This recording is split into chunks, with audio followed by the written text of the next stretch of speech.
అంతా బట్టబయలు అయిపోయాక ఇంకా పక్కకెందుకులే అన్నయ్య. బట్టబయలు కాకూడదనే పక్కకి రమ్మంటున్నాను. తెలియాల్సిందంతా తెలిసిపోయిందిగా, ఇంకా దాపరికం ఎందుకులే అన్నయ్య. తెలిసిపోయిందా? అంటే వీళ్ళకి కూడా తెలిసిపోయిందా? ముందు తెలిసింది వీళ్ళకే అన్నయ్య, తర్వాతే మాకు అర్థమైంది.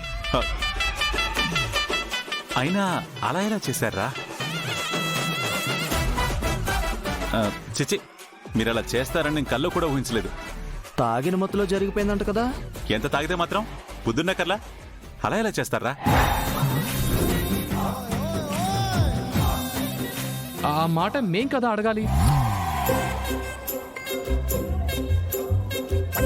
మీరు అడగడం ఏంట్రా?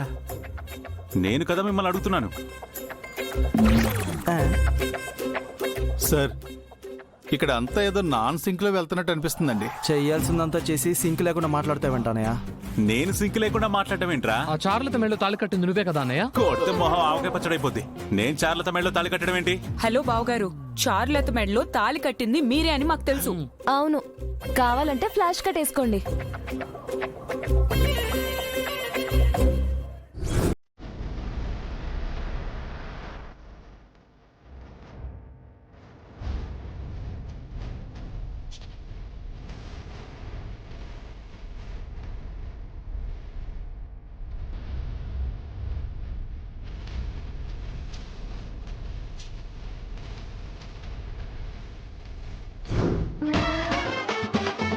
నైట్ తాళి పట్టుకొని ఆ రూమ్ లోకి వెళ్ళింది మీరు కాదా?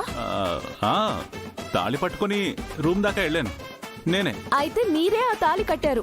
ఆహా, లేదు లేదు, నేను కట్టలేదు. అసలు ఆ తాళి నా చేతికి ఎలా వచ్చిందబ్బా?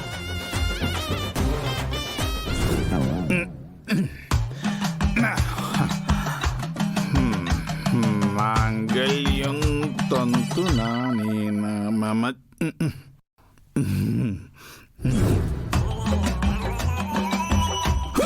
యాదగిరి బాబాయ్, ఆ తాళి కట్టింది నువ్వా?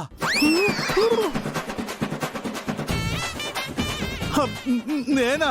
నేను తాళి కట్టడం ఏంటి సార్? నువ్వే ఆ తాళి కట్టావు బాబాయ్. తాగిన మత్తులో నేను ఆ తాళి కట్టేస్తానని వెళ్ళావు కదా. తాగిన మత్తులు అయితే మాత్రం తాళి కడతానని ఎందుకు వెళ్తానండి? ఆ మాట నేనెందుకు కట్టాను అన్నానా? Flash cut repeat. మనమే వేసుకోం బాబాయ్, ఈ తాళెవరిది? అది తాళెవరిది అంటే సిగ్గుపడుతున్నావేంటి బాబాయ్?